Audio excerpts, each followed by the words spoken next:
माता सती जब दक्ष प्रजापति के यज्ञ में जाना चाहती थी तो शंकर भगवान ने उनको मना किया, क्योंकि वो जानते थे कि आगे क्या होने वाला है। और ये हमारे लिए एक बहुत बड़ी स्टोरी है कि प्रकृति की लय से कोई भी अपना मुख फेर नहीं सकता, चाहे वो महादेव ही क्यों ना हो। जब वो पलट कर जा रहे होते हैं कि सती तुम नहीं जाओगी, तो माँ अपनी प्रकृति के 10 रूपों से उनको 10 डायरेक्शन से घेर लेती हैं, जो कि 10 महाविद्या का रूप था। तो माता सती जब जाती हैं दक्ष प्रजापति के यज्ञ में, तो दक्ष प्रजापति ने जब स्टार्टिंग में माँ को अपनी पुत्री के रूप में पाने के लिए साधना करी थी, तो माँ ने इसी शर्त पर ये माना था कि मैं तुम्हारी पुत्री बनकर आऊंगी, कि मेरे किसी भी चीज़ से, जिस दिन तुम मेरे अस्तित्व का बहुत ज़्यादा अपमान करोगे या फिर तुम किसी ऐसी चीज़ का अपमान करोगे जो कि मुझसे जुड़ी हुई है, मैं अपने आप को तुम्हारे सामने ही योगाग्नि से भस्म कर लूँगी या फिर वहाँ से चली जाऊँगी। तो people did not realise, Daksh Prajapati did not realise कि शिव और शक्ति में कोई भेद नहीं है। तो जब वो शंकर भगवान की इतनी अवहेलना करते हैं माँ के सामने, तो माँ कहती हैं कि तो आप शक्तिपीठ जाइए, बहुत अच्छी बात है, वहाँ पे माँ के लिए कुछ लेकर जाइए, ऑफर करिए, बट हमेशा इस भावना से ऑफर करिए कि माँ आपको अंदर ही ले जाना चाहती है, क्योंकि शक्ति भी आपके अंदर ही है, शिव भी आपके अंदर है। तो जितनी भी ज्योतिर्लिंग है वहाँ पे जाकर ध्यान करने की कोशिश करिए। वैसे ही शक्तिपीठ में एक और चीज़ आती है, बहुत लोग वहाँ जाते हैं, वो कामाख्या देवी का मंदिर रहता है। उसकी स्पेशलिटी इतनी ज़्यादा क्यों है और लोग इतना ज़्यादा विजिट क्यों करते हैं? उसमें ऐसी क्या बात है जो लोगों को खींच के ले आती है वहाँ पे? ओके, तो सबसे पहली बात समर्पण। ठीक है, बहुत लोग गए हैं और काफ़ी लोगों से ये भी सुनने को मिलता है कि वहाँ का एनवायरनमेंट बहुत ज़्यादा डिवाइन है।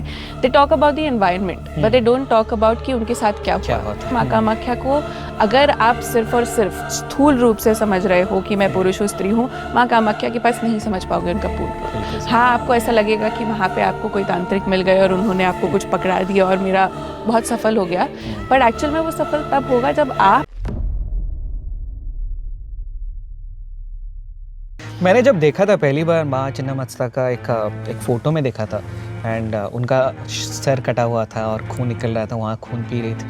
आई वाज सो फियर्स। मैं मतलब मेरे जो गूज़बम्स, तो लिटरली गूज़बम्स आ रहे थे। उसके पीछे की कहानी एक्चुअली क्या है? वो उन्हें वैसा क्यों करना पड़ा?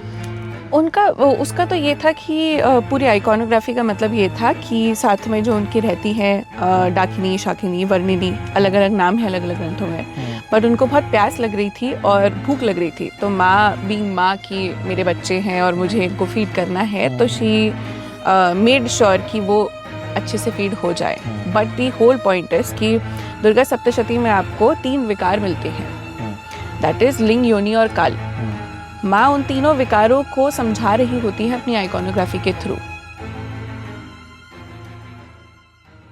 नवदुर्गा जो माँ का स्वरूप होता है, उसमें माँ प्रॉपर गृहस्थी में जाती हैं, बच्चे करती हैं, सब कुछ करती हैं, ठीक है। और वो ऐसा होता है कि शैलपुत्री से शुरू होता है, ब्रह्मचारिणी पे आता है। बहुत ही नेसेंट स्टेज से माँ धीरे धीरे करके डेवलप कर रही हैं और वो बन गई हैं जो सबको सिद्धि देने वाली होती हैं। वो सबका स्वरूप धारण कर लेती है, शंकर भगवान का भी, विष्णु भगवान का भी, सबका। एट द सेम टाइम यहाँ पे हमें ऐसी गॉडेसेस मिलती हैं जो कि लिटरली अपना सर काट रही है, सब कुछ कर रही है।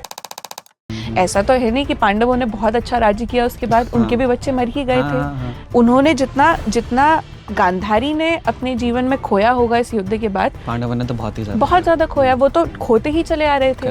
और पांडवों को बहुत अच्छा कुछ मिला नहीं। अगर वो धर्म की साइड भी थे, तो लोग कहते हैं कि धर्म और अधर्म के बीच में ये कैसे हो गया कि उनकी विजय हो गई, उन्होंने भी तो गलत किया था। गलत का परिणाम भी तो भुगता ना उन्होंने। जब मैं गीता पढ़ना शुरू किया था, तब स्टार्टिंग में जैसे सब गीता पढ़ते हैं ट्रांसलेशन वाली, मैंने भी पढ़ा। फिर मेरे को ऐसा लगा कि ये गीता का असली मतलब नहीं हो सकता। जो बहुत ही फेमस गीता ट्रांसलेशन हमें मिलते हैं, ये गीता का असली मतलब नहीं हो सकता। और बहुत अध्ययन किया, दुर्गा सप्तशती, रामचरितमानस, ये सब पढ़ने के बाद मुझे लगा कि। नमस्कार ऋषिता जी। नमस्ते। बहुत बहुत धन्यवाद संस्कृति स्पेक्ट्रम में जुड़ने के लिए। Thank you so much. संस्कृति स्पेक्ट्रम में हम भारत का पास्ट, प्रेजेंट और बियॉन्ड को एक्सप्लोर करते हैं, और भारत के आध्यात्मिक पास्ट के बारे में आपसे बेहतर कौन बता सकता है। तो आज हम इन्हीं कुछ आध्यात्मिक बातें करेंगे और स्पेशली डीप डाइव करेंगे। भारत का जो कोर इतिहास है वो हमेशा एक शक्ति से घिरा हुआ रहता है, ए फेमिनाइन पावर। तो मेरा पहला क्वेश्चन यही रहेगा कि हमारे जो सनातन संस्कृति में, हमारे जो सिविलाइजेशनल हिस्ट्री में देखा जाए, तो every time at the centre of the stage there is a character, वो फेमिनाइन रहती है। तो ऐसा क्यों हुआ कि हमारे ऋषिकास जिन्होंने भी हमारे ग्रंथ लिखे, हमारे पुराण लिखे, हमेशा फेमिनाइन पावर को सेंटर में रखा? ऐसा क्यों लगता है, क्या हुआ होगा इस्ता जी? क्योंकि जब भी हम योग को या फिर वेदों के ज्ञान को या फिर तंत्र को, इन सबको पढ़ने जाते हैं, एक बात हर किसी साधक के लिए उसे समझनी पड़ती है अपने मार्ग में, जो कि ये है कि सब कुछ है ना सम है। वो अद्वैत का सिद्धांत हमें हर चीज़ में जानने को मिलता है, बट जब उसे वो अद्वैत का सिद्धांत समझ में आने लगता है ना, तो ये जो सृष्टि अपने आंखों के सामने इतनी कलरफुल सब कुछ दिखती है, वो बहुत ज़्यादा बाइफर्केशन प्रकट करने लगती है। उसके अंदर बहुत ज़्यादा वाइब्रेशन होती है, इतनी कि हर चीज़ समझ में आनी बंद हो जाती है। तो ऋषियों को भी पता था, माँ को भी पता था, भोले को भी पता था, हर किसी को पता था कि मनुष्य की जो बुद्धि है, जो पैदा ही द्वैत में हुई है, वो अद्वैत को इतना इजीली समझ नहीं सकता।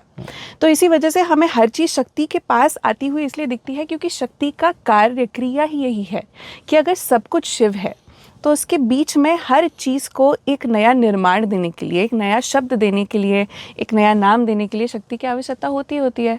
क्योंकि अगर किसी का जीना और किसी का मरना ही शिव है, तो जीने और मरने में डिफरेंशिएशन क्या है? वही तो शक्ति है। तो उस चीज़ का डिफरेंशिएशन, उस चीज़ की व्याख्या, उस चीज़ का एक्सप्लेनेशन, उस चीज़ की ब्यूटी, उस चीज़ की पोइट्री शक्ति ही लेकर आती है। वरना सब कुछ सोहम है, शिवोहम है, हंसा है, सब कुछ अपने अंदर है। पर इस सृष्टि के होने के लिए, इस सृष्टि के क्रिएशन के लिए, एग्जिस्टेंस के लिए शक्ति का होना अनिवार्य है। और ये सारे जो ग्रंथ हैं वो हमें इसी सृष्टि से अपने अंदर लेकर जा रहे हैं। तो सृष्टि को समझना सबसे पहले इम्पोर्टेंट है, अपने आप को समझना इम्पोर्टेंट है। और वो किसने बनाया? प्रकृति ने बनाया। तो उसको समझने के लिए उसको सेंटर में तो रखना ही पड़ेगा। तो ये चीज़ हमारे ऋषिकाओं ने बहुत पहले समझ ली थी, बिल्कुल, और हमें वो समझने की आवश्यकता है। That's really well said Ishita ji. मेरा दूसरा क्वेश्चन यही रहेगा कि हमने अभी शक्ति की बात की, भारत में बहुत जगह पे शक्तिपीठ है। शक्तिपीठ की कहानी क्या है, और शक्तिपीठ में जाने से कौन सा एनर्जी मिलता है, जिस तरह से वो रिजुविनेशन आ जाता है, जो मन को एक तरह से प्योर कर लेता है? ऐसी क्या खासियत है शक्तिपीठों में, उसके बारे में थोड़ा जानने की कोशिश करते हैं। देखिए, शक्तिपीठ ही नहीं, साथ में ऐसे बहुत सारे, जैसे 12 ज्योतिर्लिंग भी हैं, सब में इतनी सारी ऊर्जा होती है। पहली बात तो इनकी स्थापना भगवान के आशीर्वाद से ऋषियों ने जो करी हैं, जो खुद से अनादिकाल से ये सब चलती आ रही है, इनकी स्थापना ही ऐसी जगहों पर हुई है कि वो इतने बड़े बड़े एनर्जी के जोन्स हैं कि अगर आप अपने अंदर अस्थिर फील कर रहे हो, वहाँ पे चले जाओगे और ओपन हो उस स्थिरता को ग्रहण करने के लिए, तो आप अलाइन हो सकते हो। जैसे वो जगह अलाइंड है, वैसे ही शक्तिपीठ की बात है। शक्तिपीठ की बहुत बड़ी स्टोरी है कि माता सती जब दक्ष प्रजापति के यज्ञ में जाना चाहती थी, तो शंकर भगवान ने उनको मना किया, क्योंकि वो जानते थे कि आगे क्या होने वाला है। और ये हमारे लिए एक बहुत बड़ी स्टोरी है कि प्रकृति की लय से कोई भी अपना मुख फेर नहीं सकता, चाहे वो महादेवी क्यों ना हो। जब वो पलट कर जा रहे होते हैं कि सती तुम नहीं जाओगी, तो माँ अपनी प्रकृति के 10 रूपों से उनको 10 डायरेक्शन से घेर लेती हैं, जो कि 10 महाविद्या का रूप था। और शंकर भगवान रियलाइज्ड कि प्रकृति के लय के बीच में तो मैं भी नहीं आ सकता। तो माता सती जब जाती हैं दक्ष प्रजापति के यज्ञ में, तो दक्ष प्रजापति ने जब स्टार्टिंग में माँ को अपनी पुत्री के रूप में पाने के लिए साधना करी थी, तो माँ ने इसी शर्त पर ये माना था कि मैं तुम्हारी पुत्री बनकर आऊंगी, कि मेरे किसी भी चीज़ से, जिस दिन तुम मेरे अस्तित्व का बहुत ज़्यादा अपमान करोगे, या फिर तुम किसी ऐसी चीज़ का अपमान करोगे जो कि मुझसे जुड़ी हुई है, मैं अपने आप को तुम्हारे सामने ही योगाग्नि से भस्म कर लूँगी, या फिर वहाँ से चली जाऊँगी। तो people did not realise, Daksh Prajapati did not realise कि शिव और शक्ति में कोई भेद नहीं है। तो जब वो शंकर भगवान की इतनी अवहेलना करते हैं माँ के सामने, तो माँ कहती हैं कि अब हो चुका है अब तो बात हुई थी इस बारे में। तो वो बस ये होता है कि एक ये भी चीज़ कि हमने उस चीज़ को बहुत ज़्यादा ही पुराणों से इतना ज़्यादा एक्चुअलाइज कर दिया कि उसका एक्चुअल रूप हम समझ नहीं पाए, जो कि है माँ ने अपने आप को बस साकार रूप से निराकार रूप में बदल दिया था। जिस निराकार रूप में शक्ति विहार करती है, उसी निराकार रूप में वो वापस चली गई। बट हमने क्योंकि उसको थोड़ा सा आगे बढ़ाना था, माँ का क्योंकि साकार रूप था, तो साकार रूप को हमारे तक लाने के लिए, हमारे पास रखने के लिए शक्तिपीठ बने थे। दैट वाज कि जब शंकर भगवान बहुत ज़्यादा विरह में चले जाते हैं, बहुत ज़्यादा डिस्ट्रक्शन में चले जाते हैं कि सती कहाँ गई, तो फिर विष्णु भगवान ये मेक श्योर करते हैं कि सती जो है वो आसपास ही रहे, but it was not because of Shankar भगवान, क्योंकि शंकर भगवान आदि योगी हैं, वो निराकार रूप से मतलब एक्चुअली में दोनों में कोई भेद नहीं है, बट अगर स्टोरी से भी समझने जाओ वो चले जाएंगे, वो समाधि में इसलिए बैठते क्योंकि माँ के पास ही होते हैं, वो उनके निराकार स्वरूप के पास। बट वो हमारे लिए उस शक्ति को यहाँ पे रहने के लिए, हमें अलाइंड होने के लिए बहुत ज़्यादा अनिवार्य था, क्योंकि मनुष्य सिर्फ और सिर्फ ये शरीर नहीं है, 24 पदार्थों से बना हुआ मनुष्य है। 24 पदार्थ कौन सी ज्योग्राफी में पैदा हो रहे हैं उस हिसाब से वो इन्फ्लुएंस होते हैं, क्योंकि हम सबके पास 2 आंखें, 1 नाक, 1 मुंह है, सब अलग दिखते हैं, सबकी विचारधाराएं अलग हैं, बहुत सारी चीज़ें हैं जो इन्फ्लुएंस करती हैं इन सब चीज़ों को। अब वो मनुष्य जो इतने अलग अलग तरीक़ों से चल रहा है, वो माँ के, शक्ति के या फिर शंकर भगवान के किस स्वरूप से अपने आप को एसोसिएट कर सकता है, तो भगवान को ये भी मेक श्योर करना था। तो इस वजह से इतने सारी शक्तिपीठ और ये सब है, बट हर चीज़, सनातन की हर चीज़, तंत्र की, वेदों की, पुराणों की, हर चीज़ आपको आपके अंदर जाने को कहती है। तो आप शक्तिपीठ जाइए, बहुत अच्छी बात है, वहाँ पे माँ के लिए कुछ लेकर जाइए, ऑफर करिए, बट हमेशा इस भावना से ऑफर करिए कि माँ आपको अंदर ही ले जाना चाहती है, क्योंकि शक्ति भी आपके अंदर ही है, शिव भी आपके अंदर है। तो जितनी भी ज्योतिर्लिंग है वहाँ पे जाकर ध्यान करने की कोशिश करिए। ये मत सोचिए कि हमें शंकर भगवान पे वो माला चढ़ानी है, दूध चढ़ाना है, सारे लोगों की इतनी भीड़ है, लोग भगवान के ऊपर तो पहुंच ही नहीं पाता, लोगों के सर पे ही अभिषेक हो जाता है। हाँ, I have seen it, that's why I am telling you.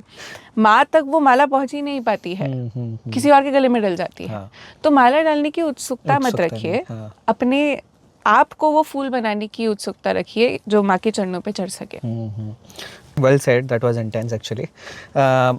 ऐसे ही शक्तिपीठ में एक और चीज़ आती है, बहुत लोग वहाँ जाते हैं, वो कामाख्या देवी का मंदिर रहता है। उसकी स्पेशलिटी इतनी ज़्यादा क्यों है और लोग इतना ज़्यादा विजिट क्यों करते हैं? उसमें ऐसी क्या बात है जो लोगों को खींच के ले आती है वहाँ पे? ओके, तो सबसे पहली बात समर्पण। ठीक है, बहुत लोग गए हैं और काफ़ी लोगों से भी सुनने को मिलता है कि यहाँ वहाँ का एनवायरनमेंट बहुत ज़्यादा डिवाइन है। They talk about the environment but they don't talk about कि उनके साथ क्या हुआ था, because they are not open to experience the divinity inside. Correct. तो सबसे पहली बात समर्पण। अगर आप माँ कामाख्या के पास जा रहे हो, अगर आप समर्पण करते हुए जाओगे, आपको किसी की भी आवश्यकता नहीं पड़ेगी, वो आपको डायरेक्टली गाइड करेंगी, एंड दैट हैपेंस। तो माँ कामाख्या जिस स्वरूप में वहाँ पे विराजित है, that is the ultimate creation का स्वरूप, जिससे कि ये पूरा ब्रह्मांड क्रिएशन में आता है। और उस क्रिएशन को समझने के लिए आपको अपने अंदर की वो जो फेमिनिटी और मैस्कुलिनिटी का वो जो द्वैत है ना, उसको भी ख़त्म करना पड़ता है। क्योंकि अगर आप एक मैस्कुलिन भाव से उनके पास जाते हो, तो आपको ये भी देखना पड़ेगा कि माँ कामाख्या लिटरली सदाशिव के ऊपर विराजमान होती हैं, शिव भगवान के ऊपर वो बैठी हुई होती हैं। तो वो कह रही है, बेटे यहाँ पे आओगे तो ये मैस्कुलिनिटी फेमिनिटी छोड़ो, तब जाके तुम क्रिएशन का वो वाला एस्पेक्ट समझोगे जो मैं समझाना चाहती हूँ। बिल्कुल सही। हाँ, क्योंकि कैसे समझोगे क्रिएशन अगर तुम अपने आप को सिर्फ और सिर्फ एक पुरुष और स्त्री के पर्सपेक्टिव से बेसिक फंडामेंटल आप पकड़ने की कोशिश नहीं कर रहे हो। ठीक है। और इवन अगर आप माँ कामाख्या को समझना चाहो ना, तो सीधा माँ छिन्नमस्ता की आइकोनोग्राफी देखो। माँ छिन्नमस्ता कामदेव और रति के ऊपर खड़ी होती हैं। That is so intense, That is very fierce. very liberating. Fierce in a sense liberating, और फियर्स के बीच में वो जो छोटा सा धागा है ना, वो लिटरली माँ के कहीं ना कहीं ऊपर का श्रृंगार के स्वरूप में। मैंने जब देखा था पहली बार माँ छिन्नमस्ता का एक फोटो में देखा था, एंड उनका सर कटा हुआ था और खून निकल रहा था, वहाँ खून पी रही थी। I was so fierce. मैं मतलब मेरे जो गूज़बम्स, तो लिटरली गूज़बम्स आ रहे थे। उसके पीछे की कहानी एक्चुअली क्या है? वो उन्हें वैसा क्यों करना पड़ा?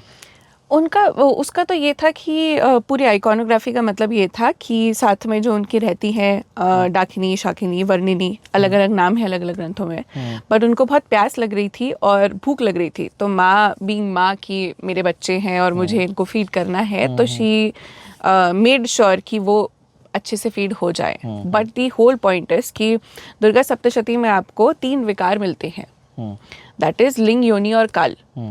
माँ उन तीनों विकारों को समझा रही होती है अपनी आइकोनोग्राफी के थ्रू। दैट इज लिंग और योनि, जो कि नीचे कामदेव और रति होते हैं। काल, उनके आसपास एक नाग यज्ञोपवित होता है, that is a yajnopavit made of a snake, जो माँ के ऊपर होता है। तो वो काल का प्रतीक होता है, और उसके ऊपर माँ बताती है कि ये जो इडा है, ये जो पिंगला है, ये बाइफर्केशन जो दूसरे मुंह में जा रहा है और तीसरी धारा जो सुषुम्ना की है वो माँ के खुद के मुख में जा रही है। तो that is ultimate level of योग, अल्टीमेट लेवल ऑफ विकार, जस्ट रिड्यूस टू नथिंग।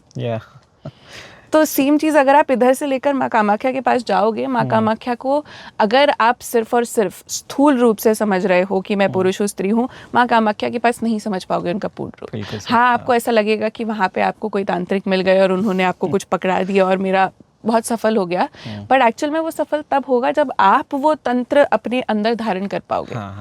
और वो तभी हो पाएगा जब आप अर्धनारीश्वर की तरफ, सुषुम्ना की तरफ बढ़ोगे।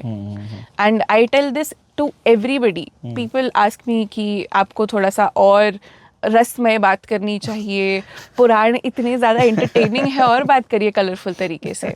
बट इट्स जस्ट कि अगर आप पुराणों के पीछे का भी योग नहीं समझ पा रहे तो पुराण भी आप किसी काम के नहीं। नहीं, वो देखिए अगर इस तरह से लिखा गया है तो ऋषियों ने, ऋषिकाओं ने, उनका एक सेंस रहेगा कि जब लोग पढ़ रहे हैं इसे, वो उसका जो एक्चुअल मीनिंग है वो समझे। अगर एक्चुअल मीनिंग ज़्यादा ब्रूटल है, सुनने को ब्रूटल लग रहा है, सुनने को ज़्यादा रॉ लग रहा है, that is how it needs to be understood. तो आप अगर वो समझने की बेसिक फंडामेंटल वही पे गलती कर दे रहे हो ना, सो दैट्स समथिंग। हमने एक और फियर्स देवी को देखा है विच इज़ माँ काली माँ। वो तो बहुत उनके बारे में और शक्ति के बारे में उनका डिफरेंस क्या है एक्चुअली? शक्ति को जब हम देखते हैं, शक्ति माँ को देखते हैं, नहीं तो माँ काली को देखते हैं। आपके लिए शक्ति, जब आप शक्ति कह रहे हो तो उनका स्वरूप क्या है? फेमिनाइन मतलब स्वरूप क्या है? हाँ, पावर, शक्ति। वो स्थूल स्वरूप क्या है? लाइक फॉर्म क्या है? When you say Shakti and when you say Kali, if you are differentiating these two, शक्ति को आप किस स्वरूप में, किस फॉर्म में देख रहे हैं? शक्ति को हम थोड़ा वो जो सिंह के ऊपर बैठते हैं माँ दुर्गा के रूप में देखते हैं, और काली को ज़्यादा फियर्स देखते हैं। वो बाल खुले हुए रहते हैं, शी स्टार्ट्स वॉकिंग, ज़्यादा फियर्स रहती है, कोई सामने आता है तो खत्म। तो पर माँ दुर्गा को जब हम देखते हैं वो लगता है कि नहीं, वो आपकी बात सुनेगी, वो आपको देखने से लगता है आपकी बात सुनेगी। नहीं, वही तो सुनाने के लिए भगवान शिव को सामने सोना पड़ा। तो वही मैं डिफरेंस जानने की कोशिश कर रहा हूँ कि अगर हमें समझना है माँ काली को और माँ दुर्गा को, तो हम किस तरह से समझें और किस तरह से देखें उन्हें। ओके, जब हम माँ दुर्गा की बात करते हैं, ऑब्वियसली गोज विदाउट सेइंग दोनों एक ही हैं, पर दोनों के अलग अलग स्वरूप हैं। वो क्यों करते हैं? तो यहाँ पे एंटर करता है नवदुर्गा और 10 महाविद्या के बीच का जो पूरा माँ के अलग अलग स्वरूप है, उसमें बीच में डिफरेंशिएशन क्या होता है।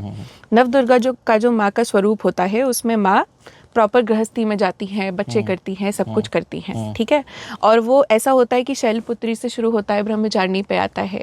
बहुत ही नेसेंट स्टेज से माँ धीरे धीरे करके डेवलप कर रही हैं, और वो बन गई हैं जो सबको सिद्धि देने वाली होती हैं। वो सबका स्वरूप धारण कर लेती है, शंकर भगवान का भी, विष्णु भगवान का भी, सबका। एट द सेम टाइम यहाँ पे हमें ऐसी गॉडेसेस मिलती हैं जो कि लिटरली अपना सर काट रही है, सब कुछ कर रही है, ठीक है। ये साधक पे डिपेंड करता है। साधक अगर ऐसा तरीके से शक्ति के साथ कनेक्ट करना चाहते हैं कि वो सृष्टि में रह के सृष्टियात्मक क्रिया के साथ माँ से कनेक्ट करना चाहते हैं, तो माँ के इस स्वरूप से करेंगे।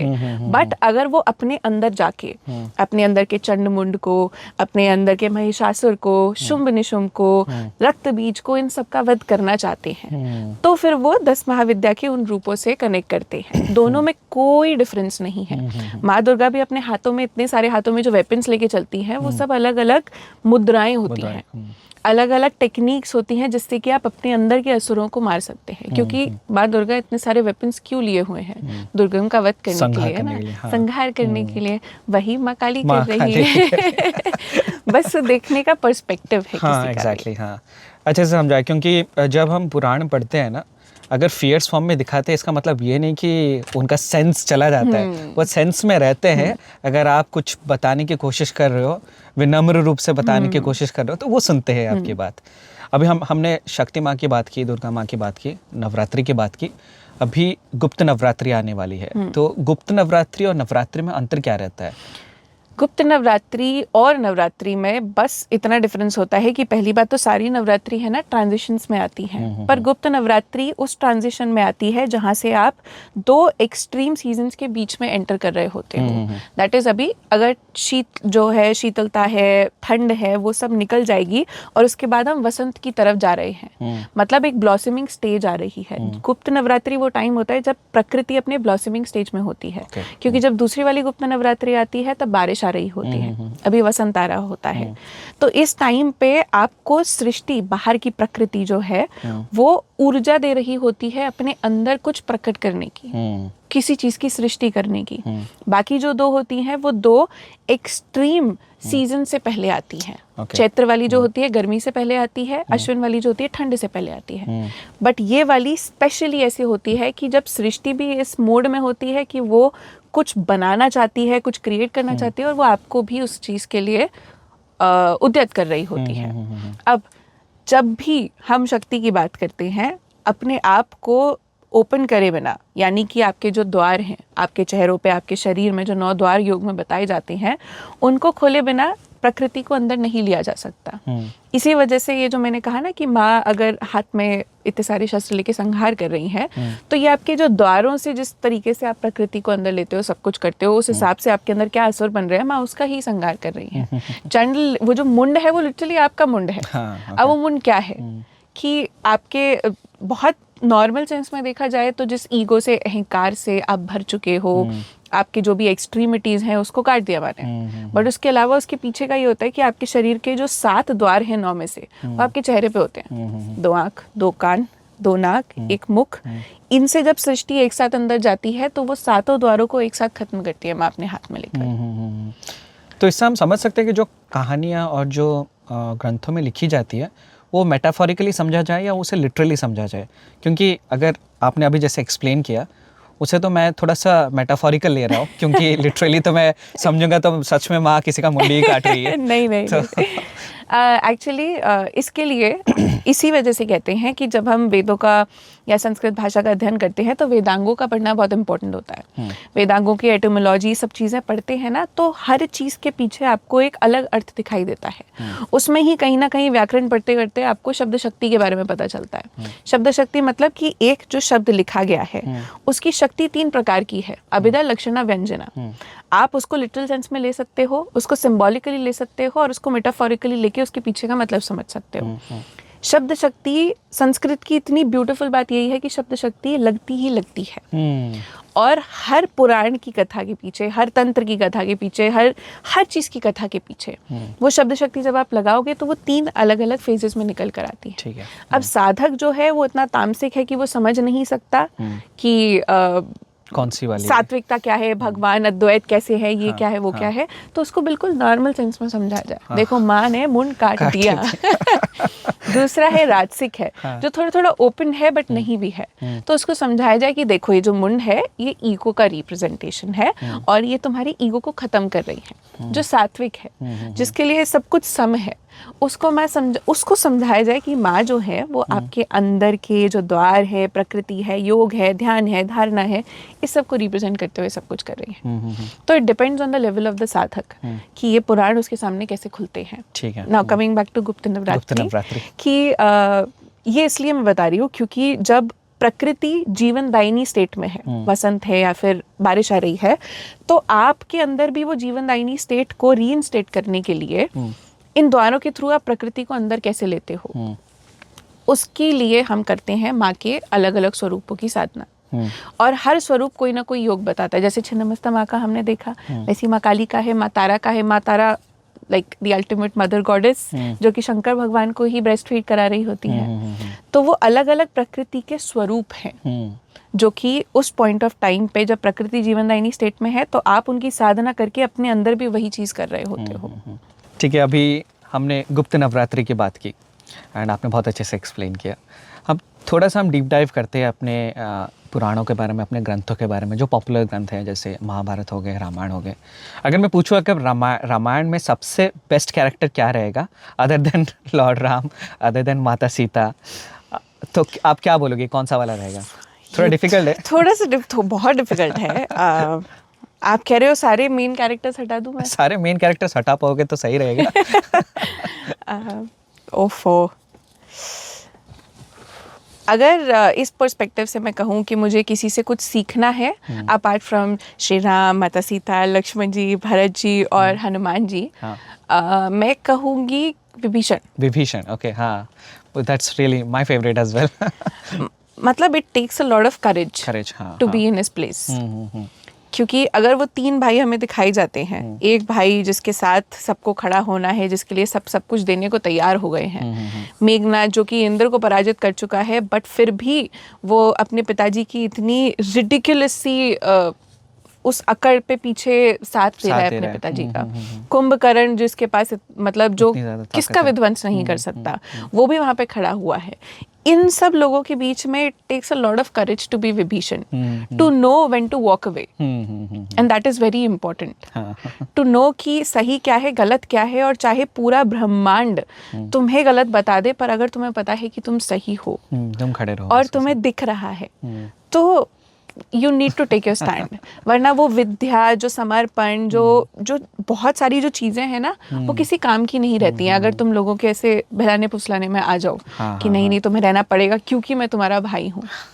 एंड ये चीज़ बेसिकली मेरे लिए एक प्रिमाइस बनती है महाभारत जब मैं पढ़ने जाती हूँ कि अगर विभीषण के लिए मेरे पास एक बड़ा सॉफ्ट कॉर्नर है कि he did the right thing, but जब मैं इधर देखती हूँ तो इसी वजह से मुझे बहुत ज़्यादा क्रोध भी आता है महाभारत पढ़ते समय गांधारी पे। ठीक है, तो you see the opposite here, Gandhari having the sight to know what is wrong what is right, वो अपने आंखों पे पट्टी बांध के पूरा जीवन बिताती है। सिमिलरली धृतराष्ट्र जब पूरा जीवन इस बात से, इस इनसिक्योरिटी से बीता कि मैं अंधा हूँ, अपने आप को कम समझ रहा हूँ, सब मुझे कम समझेंगे जस्ट बिकॉज मैं अंधा हूँ, जब वो मोमेंट आया कि तुम्हें वो चीज दी जा रही है जो कि हमेशा से तुम्हारे अंदर से कमी थी, तुम उसे लेने के लिए मना कर देते हो because victimisation. I am just saying. No, that's true. हाँ, ये so, रामायण में विभीषण। तो विभीषण में एक और चीज़ मुझे बहुत अच्छी लगती है, वो करेज। क्योंकि एक तो रावण है, एक कुंभकर्ण है, मेघनाथ की बात भी आपने की, सभी पावरफुल लोग वहाँ पे बैठे हैं, वहाँ पे खड़े होके सच बोलना कि नहीं आप गलत कर रहे हो, आपने गलत किया है, आपने सीता माँ को जो किडनैप करके लेके आए हो सब कुछ गलत है, आप लौटा दो सभी ठीक हो जाएगा, जाके बस क्या बोलना है, सॉरी तो बोलना है, माफी तो मांगनी है, बस माफी भी नहीं मांगनी, वापस कर दो, वापस कर दो बस। इतना करेज खड़े होके बोलना, it's not easy. I think इसी कारण मुझे विभीषण बहुत अच्छे लगते हैं। एक और भी कैरेक्टर है जो स्पेशल है मेरे लिए, वो है भरत।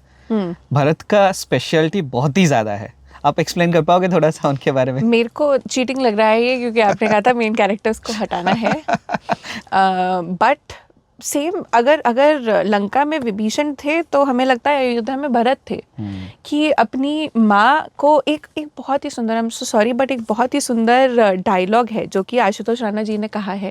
अगर आपने सुना, हाँ बोलिए, डेफिनेटली बोलिए, मैं सुनता रहता हूँ उनके नहीं, मैं बोल नहीं पाऊंगी, मैं उसे जस्टिस नहीं कर पाऊंगी, but to everybody I think एक बार सुनना चाहिए। दैट इज कि उन्होंने एक और शायद से बहुत अच्छी कलाकार है, उनके साथ मिलकर कैकेयी और भरत के बीच में जो संवाद था, जब भरत को पता चलता है कि श्री राम जा चुके हैं वनवास पे, वो बहुत अच्छे से कैप्चर किया है। एंड मैंने हर किसी को पकड़ के दिखाया है। वो एंड में जिस तरीके से वो भरत के डायलॉग्स बोलते हैं, उसको अभिव्यक्त करते हैं, it is so beautiful that आंखों से आंसू आ जाएगी। मैं जितनी बार देखती हूँ उतनी बार रोती हूँ, बहुत सुंदर तरीके से। तो टू नो कि आपकी माँ ने क्या किया है, चाहे आपकी माँ ये बता रही हो कि मैंने सिर्फ तुम्हारे लिए ये सब किया, मेरे पास सिर्फ प्रेम था, वो भी तुम्हारे लिए। टू नो कि मेरी मम्मी ने मेरे लिए सब कुछ किया, बट येट तुम्हें ये भी साथ में पता होना चाहिए कि सही क्या है, गलत क्या है। Correct, तो तुम्हारे अगर भाई भी सामने हो, तुमको अपना प्रेम उनके लिए अभिव्यक्त करना हो, अपनी माँ के लिए करना हो, सही गलत हमेशा सर्वोपरि रहता है, उसके बाद रिश्ते आते हैं। धर्म हमेशा सर्वोपरि है। तो Bharat was a very good example. आपने कहा था पहले भरत हटाना है, इसलिए मैंने नहीं बोला, पर ये सेम चीज हमें दोनों पक्षों में देखने को मिलती है ना, कि दोनों तरफ खून के रिश्ते थे, विभीषण के पास भी और वरद जी के पास भी, और दोनों ने उनको बिल्कुल छोड़ दिया सिर्फ और सिर्फ धर्म के मार्ग पे रहने के लिए। तो यही ये चीजें हैं जो कि हमारे पुराणों से, हमारे एपिक से बाहर निकल के आती हैं, कि अगर तुम्हारे पास तुम नहीं हो, तुम्हारा सेल्फ नहीं है, और वो सेल्फ जो है वो बिना आधार के खड़ा हुआ है, तो तुम हो कौन? हाँ, करेक्ट। हाँ, एक और इंसिडेंट है भरत जी का, मुझे बहुत ही अच्छा लगता है। 14 साल का वनवास खत्म हुआ, राम भगवान आ गए अपने अयोध्या में, तो उनके जो शर्त थे ना कि भरत छोड़ देंगे अपना, अगर वो नहीं आते वो तो अग्नि में प्रवेश कर लेंगे, आने के बाद वो अपना ये दायित्व सभी से हट जाएंगे और प्रभु राम वो he would be the king. तभी उनके और राम जी, भगवान राम के बीच में थोड़ा सा तू में होती है। नहीं आप रहिए, नहीं आप रहिए, क्योंकि प्रभु राम को पता है कि वो he is just a servant, तो उन्हें फर्क नहीं पड़ता है कि वो किंग बने या बस सर्वेंट बने या बस रहे। और भरत को पता है कि नहीं, वो ही जस्टिस कर सकते हैं। और भरत के समय पे वो जो 14 साल या 15 साल का जितना भी समय है, जो इकोनॉमी थी ना अयोध्या की, वो जस्ट 10 टाइम्स जा चुकी थी। मतलब वो बहुत ही अच्छे से संभाल रहे थे। अगर वो फिर भी होते तो वो भी और भी अच्छी होती, पर उन्हें इतना ज़्यादा कॉन्फिडेंस था, वो बोल रहे थे कि नहीं, मेरे समय में 10 टाइम्स जा चुके तो आपके समय में 100 टाइम्स जाएंगे। मतलब उन्हें इतना ज़्यादा कॉन्फिडेंस अपने भाई के ऊपर। तो वो शो करता है कि that as a older brother, as a younger brother, उनके बीच में जो प्रेम भाव है ना, वो भरत और राम के बीच में वो दिखता है। और वो आई थिंक करंट सिनेरियो में थोड़ा मिसिंग लगता है, बहुत ज़्यादा मिसिंग लगता है। I think the best example is after that Mahabharat. Mahabharat में जो हुआ, जो भ्राताओं के बीच में युद्ध हुआ, तो महाभारत में आपने गांधारी के बारे में बताया। बहुत क्रोध आता है मुझको। मैं सही में अगर मैं अपने आप को एक्सप्रेस करने के लिए आऊँ आज के टाइम में, और अगर मेरे सामने कोई ऐसा व्यक्ति है जो कि सत्य सामने देखते हुए भी अपना मुख उससे विमुख होता हुआ जाता है, मैं उसे कुछ नहीं कहती, मैं कहती तुम गांधारी हो। मैं उसे बहुत क्रोध में बोलती हूँ कि तुम ही आज के परिप्रेक्ष्य की गांधारी हो। चाहे वो पुरुष हो या स्त्री हो, वो खड़े नहीं हो रहे हो ना। आप विभीषण से एग्जाम्पल लो, जहाँ पे उसे पता है कि कहाँ सत्य है, कहाँ गलत है, और वो खड़े हो रहे हैं। पर गांधारी, आप क्वीन हो, मतलब आपके पास ऑटमोस्ट पावर है, आपके पास साइट है। आप कैसे सब कुछ देखने के बाद भी अपने आप को अंधा कर सकते हो। और यही हर चीज का बेसिस है ना। दुर्गा सप्तशती पढ़ने जाओगे तो वो जो सूरत और समाधि कहानी सुन रहे होते हैं, वो ऋषि मेधा के पास आके क्या कहते हैं कि हम मोह में इतने अंधे हो चुके हैं कि हमारा विवेक शून्य हो चुका है, हमें बताओ हमें क्या करना है। बट यहाँ पर आपने अपने आप को विवेक शून्य कर दिया है, अपने आप को अंधा कर दिया है मोह में, और आप उसका सलूशन सीख भी नहीं कर रहे हो। कितना निरस और कितना निर्लज जीवन है ये। बिल्कुल। और अंत में वो श्राप भी दे देते हैं भगवान कृष्ण को। देखो ना कि मोह कितना अंधा करता है, कितना डुबा देता है आपके विवेक को, कि आपको ये भी समझ में नहीं आ रहा कि सही क्या हो रहा है, गलत क्या हो रहा है। ऐसा तो है नहीं कि पांडवों ने बहुत अच्छा राज्य किया, उसके बाद उनके भी बच्चे मर ही गए थे। उन्होंने जितना गांधारी ने अपने जीवन में खोया होगा इस युद्ध के बाद, पांडवों ने तो बहुत ज्यादा खोया। वो तो खोते ही चले आ रहे थे। और पांडवों को बहुत अच्छा कुछ मिला तो नहीं। अगर वो धर्म के साइड भी थे तो लोग कहते हैं कि धर्म और अधर्म के बीच में ये कैसे हो गया कि उनकी विजय हो गई, उन्होंने भी तो गलत किया था। गलत का परिणाम भी तो भुगता ना उन्होंने। उसके बाद उन्होंने बहुत कुछ नहीं था ना। अंत में पूरे कौरव सब मर चुके थे, उनके सभी पितामह द्रोणाचार्य सभी मर चुके थे, उनके बच्चे भी मर चुके थे, बच्चों के बच्चे सब जा चुके, कुछ था ही नहीं। हाँ, तो यही पता चलता है कि अगर आप स्वार्थी मोह में इतना ज़्यादा डूब जाओ तो विनाश से कोई नहीं बचा सकता। तो महाभारत के आपने बताया कि सबसे ऐसा कैरेक्टर है जो आप हेट करते हो, ऐसा कौन सा कैरेक्टर है जो आप सबसे ज़्यादा पसंद करते हो? आप कुछ भी चूज़ कर सकते हो, आपको फ्रीडम है। चूज़ करने पे आऊँगी तो कृष्ण भगवान तो ऑब्वियसली स्टेशनरी रहेंगे, उनको तो नहीं कर सकते। दूसरे उस पर बता सकती हूँ मैं कि Arjun, but not because of the reasons जो कि सामने आते हैं।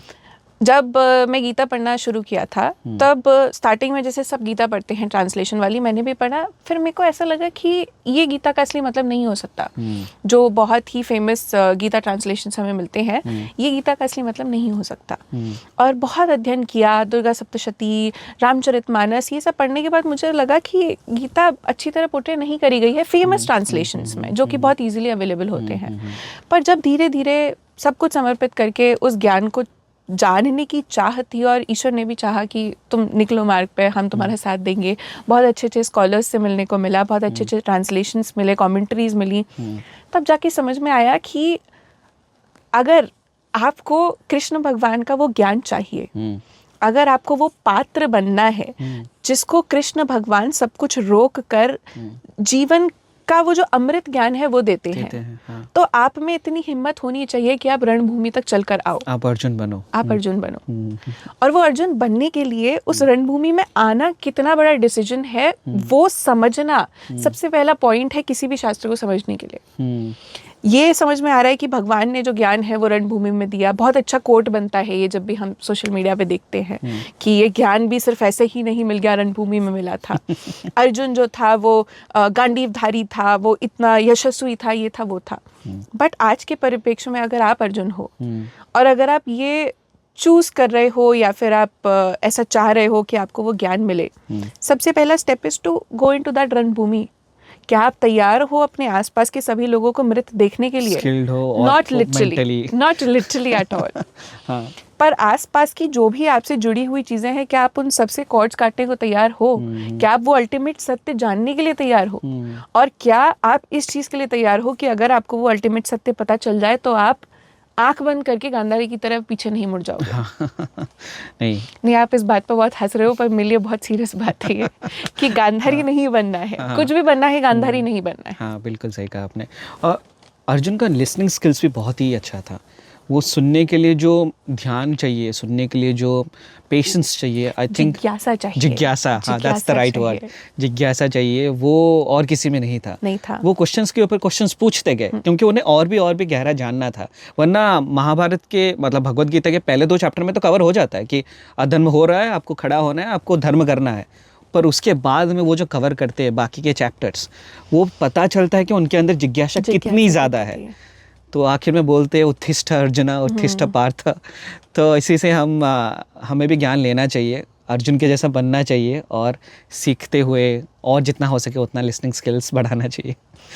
बट उसके साथ साथ कर्म भी मतलब नहीं वो कर सकते। हाँ, करेक्ट। हाँ। अर्जुन भी अर्जुन इसलिए है क्योंकि उसने, संजय भी सुन रहा था ना ज्ञान को। अगर धर्म का ज्ञान संजय को मिल रहा था तो संजय भी छोड़कर कमेंट्री को युद्ध क्षेत्र में आगे लड़ सकते थे। ठीक है, आई अंडरस्टैंड संजय का जो कर्म था वो नहीं था लड़ने का। बट अगर अर्जुन को वो ज्ञान मिला है तो अर्जुन इसलिए है क्योंकि वो उस ज्ञान को धारण करके उस पे क्रियान्वित करके उस कर्म को कर पाए। क्योंकि सबसे पहला स्टेप रणभूमि में आना, चूज करना, रणभूमि में खड़े रहना। उसके बाद तुम्हारे डाउट आते हैं, समझ में आता है। पर अगर आप रणभूमि में आने तक का एफर्ट ना करो और आप आराम से छुप कर बैठ कर उस चीज को जानना चाहो तो टू डिफरेंट थिंग्स। गीता किसी को भी समझ में नहीं आने वाली। फिर वो वही होगी कि कृष्ण भगवान ने कहा कि मैं सबसे सर्वोत्तम हूँ और मैं पुरुषोत्तम हूँ, मेरे जैसा बनो। और कर्म योग होता है, भक्ति योग होता है, ज्ञान योग होता है। आप योग को धारण नहीं कर पाओगे। कर्म भूमि में आना पड़ेगा, रणभूमि में आना पड़ेगा, धर्म क्षेत्र, कुरुक्षेत्र, सब कुछ समझना पड़ेगा, फील्ड में उतरना पड़ेगा। तो हम फाइनल फेज में पहुंच गए इशिता जी। मैंने आपसे वार्तालाप करते वक्त बोला था कि आपकी ये जर्नी कैसी रही, आपको इंस्पिरेशन कहाँ से मिला, ऐसी कौन सी कहानी थी जो आपको इस जर्नी पर लाने पर मजबूर कर दी? मतलब मजबूर नहीं, it made you this path, मतलब वो चूज़ करने के लिए बोल सकते हैं हेल्प किया, नहीं तो यू थॉट दैट नहीं यहीं पे जाना है। तो वो क्या थी वो टर्निंग मोमेंट? ऐसा नहीं है कि आप पहले हैं जिनने पूछा है मुझसे ये। अभी मैं जब जाती हूँ जहाँ पे सब लोग पूछते हैं और हम जितना ये टाइम आगे जाता जा रहा है उतना ही मैं भूलती जा रही हूँ कि वो चीज़ क्या थी that got me here, because at this point of time I just know कि I had to be here, so I was brought here and I'm just enjoying everything that is happening around me and that is why अभी I was telling you कि it's very important to be Hanuman ji in Ashok Vatika. कि अगर आप एक बार हनुमान जी वाले phase में चले जाओ जहाँ पे आप घुस चुके हो ढूंढते हुए कि सीता माता यहाँ नहीं है, प्रकृति शक्ति यहाँ नहीं है, किधर है? नहीं वो ऐसी नहीं हो सकती, श्री राम ने ऐसा नहीं बताया था, वो शक्ति कहाँ है? और अचानक से you land in Ashok Vatika and you see Shakti right in front of you. तो आप इतने उतावले होकर भी उनके चरणों में नहीं जा रहे हैं, कुछ नहीं कर रहे हैं। आप क्या कर रहे हैं? आराम से पेड़ों में बैठे हुए हैं और देख रहे हैं कि माँ कर क्या रही हैं। माँ रो रही हैं, माँ श्री राम को याद कर रही हैं, माँ रावण को तिनके की आड़ से क्यों देख रही हैं? तो Hanuman ji at that point of time was not remembering कि what got him here. It was very important for him to be there. So I think 2015-16 से ही I was researching a lot about yantras. और मैंने अपने घर में पहली बार श्री यंत्र देखा था। तो मुझे लगा कि हम इसको पूज रहे हैं और ये बेसिकली एक ज्योमेट्रिक डिज़ाइन है। तब तो मेरे को कुछ भी नहीं पता था इस बारे में। ज्योमेट्रिक डिज़ाइन है और मुझे जानना है कि हम इसे पूज क्यों रहे हैं। धीरे धीरे मैंने यंत्रों के बारे में जानना शुरू किया। ऑब्वियसली श्री यंत्र जो है वो लिटरली लोगों के जीवन जन्म लग जाते हैं श्री विद्या को समझने के लिए। तो मुझे क्या समझ में आने वाला था इतनी छोटी उम्र में। बट मैंने छोटा छोटा शेप्स के बारे में, ज्योमेट्रिक शेप्स के बारे में, अलग अलग जो प्रांत हैं उनके यंत्र किस प्रकार से बनाए जाते थे उनके बारे में पढ़ना शुरू किया। That is when my journey actually started. क्योंकि मैं खुद वो यंत्र बनाने लग गई थी। मेरा पूरा कमरा ऐसा होता था कि मैं यंत्र पे खा रही हूँ, बैठ रही हूँ, सो रही हूँ, मैं यंत्र के आसपास ही रहती थी। इतने यंत्र मैंने देख लिए थे, बना लिए थे, सब कुछ चल रहा था। This was 8-9 years back. सब चल रहा था। धीरे धीरे करके मैंने ये जानना कि अगर इतने सारे ट्राइंगल्स हैं तो ये माँ काली का यंत्र बन गया। पर इतने ट्राइंगल्स हैं तो माँ तारा का यंत्र क्यों है? तो उसके लिए मुझे समझना था माँ काली और माँ तारा के बीच में अंतर क्या डिफरेंस है आइकॉनोग्राफी में। जब वो देखा तो मेरे को उनकी कथा जानने का मन किया। कथा जानने का मन किया तो फिर पुराणों के पास आई, क्योंकि सारी कथा तो वही है। जिज्ञासा, यहीं से जिज्ञासा। हाँ, वही जिज्ञासा। और आई एम वेरी फॉर्चुनेट कि मेरी जिज्ञासा जो है वो श्री यंत्र से शुरू हुई। क्योंकि अभी मेरी जो जर्नी है वो यही है कि श्री विद्या क्यों, क्या श्री यंत्र हमारे अंदर कैसे होता है, हम क्या हैं, ये पूरा ब्रह्मांड श्री यंत्र के अंदर कैसे होता है।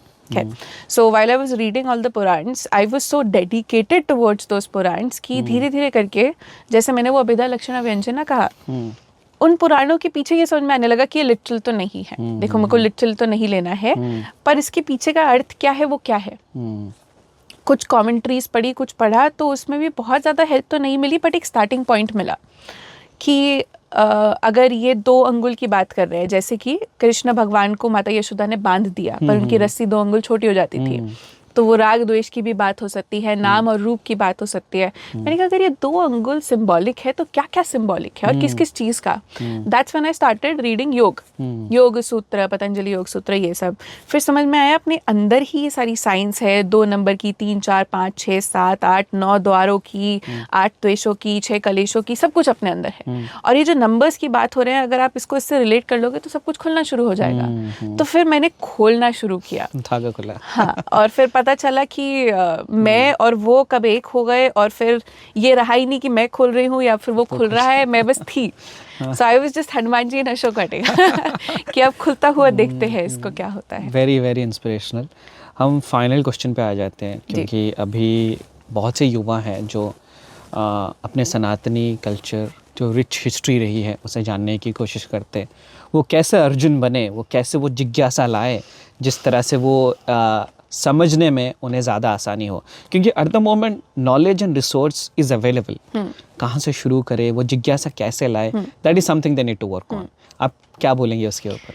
देखिए, पहली बात तो मैं आज के लोगों को बहुत फॉर्चुनेट मानती हूँ। हाँ, थोड़ा सा अनफॉर्चुनेट भी, बट ज़्यादा fortunate, because when I was starting my journey, ये सारे चैनल्स, ये सारे जो लोग थोड़ा बहुत गाइड करते हैं अच्छे से, ये सब इन्फॉर्मेशन अवेलेबल नहीं थी। और मैं लिटरली सीख कर रही थी कि अगर मुझे प्राणायाम भी करना है तो वो कैसे करना है, क्योंकि 10 अलग अलग चैनल 10 अलग अलग तरीकों से बता रहे हैं। सही, हाँ। और उसमें से most of them were foreigners and I was not able to connect with them very well. ठीक है, बट अपना अपना तरीका होता है, अपना अपना वे है। तो उस पॉइंट ऑफ टाइम पे मैं इतनी भटकी हुई थी कि फिर मैंने सब कुछ छोड़कर सीधा माँ को देखा और मैंने कहा कि अब तुम संभालो। ठीक है। तो मैंने बस ललिता सहस्त्र नाम से अपनी जर्नी शुरू करी थी। I used to meditate on it and everything. तो वहाँ से सब शुरू हुआ। धीरे धीरे माँ ने ही गाइड किया। तभी मैं सबको बोलती हूँ कि अपने अंदर जाओगे तो माँ ही सब कुछ संभाल लेगी, ज़्यादा भटकने की आवश्यकता नहीं है। बट आज के टाइम में इतने सारे रिसोर्सेज अवेलेबल है, सारे ग्रंथ जो हैं वो ऑनलाइन है और सारी कमेंट्रीज भी ऑनलाइन है। Exactly, हाँ। तो मैं कहूँगी कि आपको अल्टीमेटली पता चल जाएगा कि कौन से चैनल्स हैं जो थोड़ा बहुत भी जेन्युइन कंटेंट दे रहे हैं। आप उनको सुनना शुरू करिए, क्योंकि कहीं ना कहीं अगर आप समर्पित करते हुए चल रहे हो, यूनिवर्स से गाइडेंस मांग रहे हो, और कुछ ऐसा कंटेंट, कुछ ऐसा नॉलेज आपके पास आता है, तो आप अपने आप ही सही रास्ते पे आ जाओगे। बहुत अच्छे से समझाया इशिता जी। बहुत बहुत धन्यवाद संस्कृति स्पेक्ट्रम से जुड़ने के लिए। ये जो वार्तालाप रही बहुत ही ज़्यादा अच्छी रही, और ऐसे ही वार्तालाप फ्यूचर में भी होगी डेफिनेटली। नमस्ते, धन्यवाद। Thank you.